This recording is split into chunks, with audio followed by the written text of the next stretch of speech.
Avant de plonger dans cette histoire incroyable, pensez à vous abonner à la chaîne et à activer la cloche. Ici, chaque récit a quelque chose à dire, et vous ne voudrez pas en manquer un seul.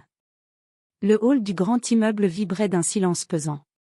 Des murs en marbre, des lustres étincelants, et au centre, une femme noire élégante, calme, tenant un simple sac à main. Le vigile la dévisagea de la tête aux pieds. Son regard s'arrêta sur sa peau. Son expression changea. « Madame, vous n'avez rien à faire ici. Cet immeuble est privé. » La femme sourit légèrement, pensant à une plaisanterie. Mais le ton du vigile devint plus dur. « Je vous ai dit de sortir.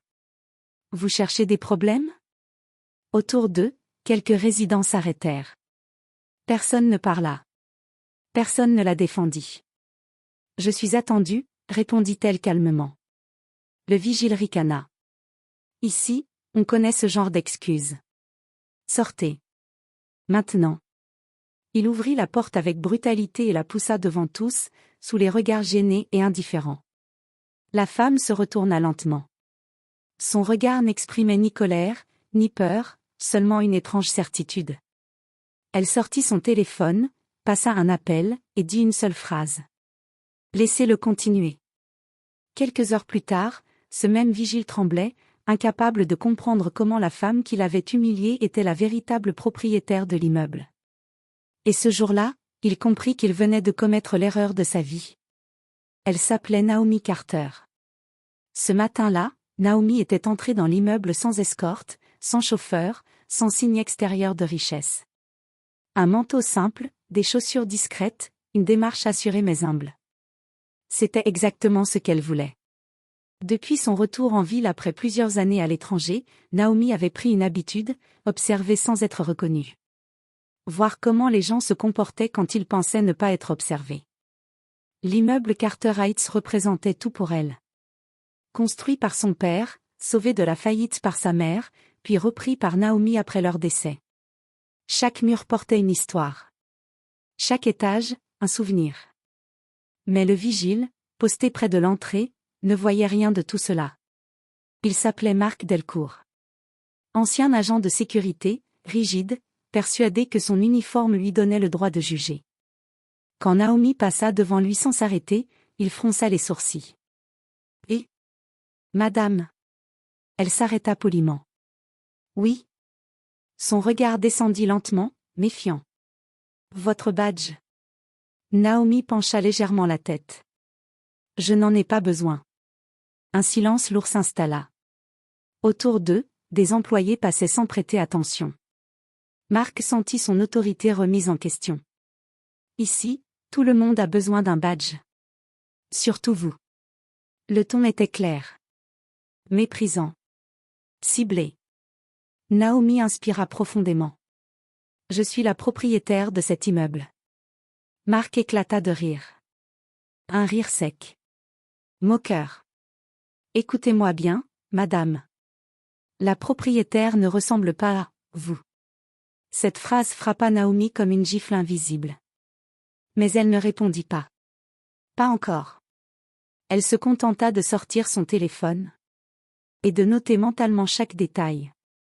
Car ce jour-là, la vérité allait faire beaucoup de bruit. Marc Delcourt redressa les épaules. Autour de lui, quelques résidents ralentirent le pas, intrigués par la scène. « Ne me faites pas perdre mon temps », lança-t-il. « Vous devez quitter l'immeuble. » Naomi resta immobile. « Appelez donc l'administration, » répondit-elle calmement. « Ils confirmeront. » Cette assurance irrita Marc. « Vous croyez que je suis né hier ? » Il se tourna vers les passants. « Regardez-la bien. Elle se fait passer pour la propriétaire. » Un murmure parcourut le hall. Une femme chuchota. « Encore une qui cherche des ennuis ?» Un homme détourna le regard. Naomi sentit les regards peser sur elle.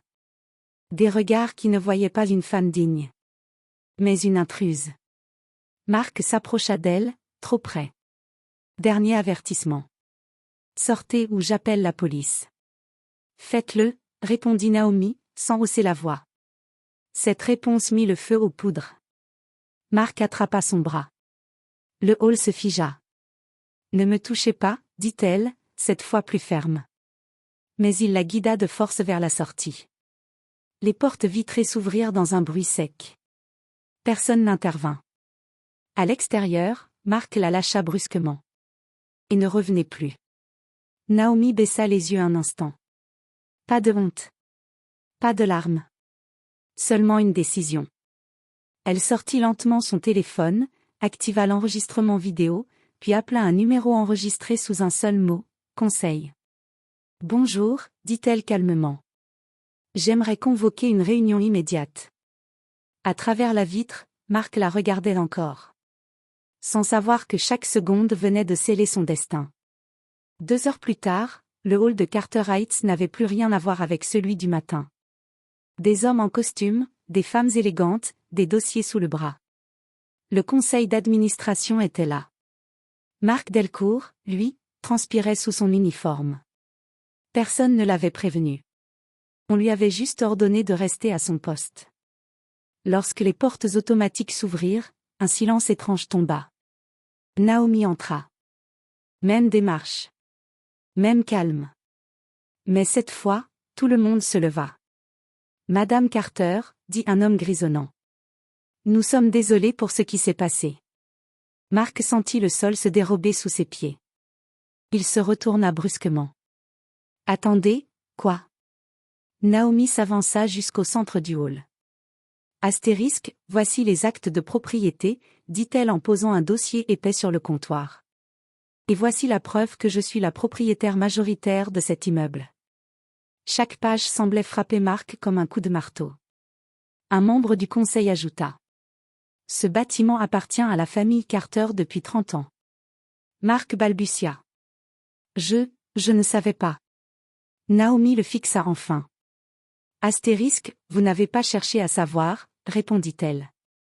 Vous avez décidé. Les résidents, désormais massés autour, chuchotaient. Ceux qui avaient regardé ailleurs plutôt baissaient les yeux. Naomi sortit son téléphone. Tout a été enregistré. Votre attitude. Vos paroles. Le contact physique. Le silence devint écrasant. Mark comprit alors une chose terrible. Ce n'était pas seulement son poste qu'il venait de perdre. C'était son avenir. Et ce n'était pas encore fini. Mark Delcourt n'eut même pas le temps de retirer son badge. Le directeur de la sécurité arriva, accompagné d'un avocat du conseil. Le verdict tomba sans détour. Vous êtes suspendu immédiatement pour comportement abusif et discrimination. Mark tenta de parler. Je m'excuse. Je ne savais pas que... Naomi leva la main. Astérisque, ce n'est pas une excuse, dit-elle calmement. Le respect ne dépend pas de l'identité. Les mots frappèrent plus fort que n'importe quelle sanction. Quelques jours plus tard, l'affaire fit le tour des réseaux. La vidéo circula. Les témoignages s'accumulèrent. Mark fut licencié. Une plainte officielle fut déposée. Et l'entreprise de sécurité perdit son contrat. Mais Naomi ne s'arrêta pas là. Lors d'une assemblée exceptionnelle, elle annonça de nouvelles mesures. Formation obligatoire contre les discriminations. Révision complète du recrutement. Tolérance zéro pour tout abus de pouvoir. Le hall de Carter Heights changea. Pas seulement dans son apparence, mais dans son âme. Des mois plus tard, Naomi repassa par l'entrée principale. Un nouveau vigile se leva immédiatement. « Bonjour, Madame Carter. » Elle répondit par un sourire discret. Car ce jour-là, une leçon avait été gravée dans les murs. On peut chasser quelqu'un à cause de son apparence. Mais on ne peut jamais fuir les conséquences de son mépris.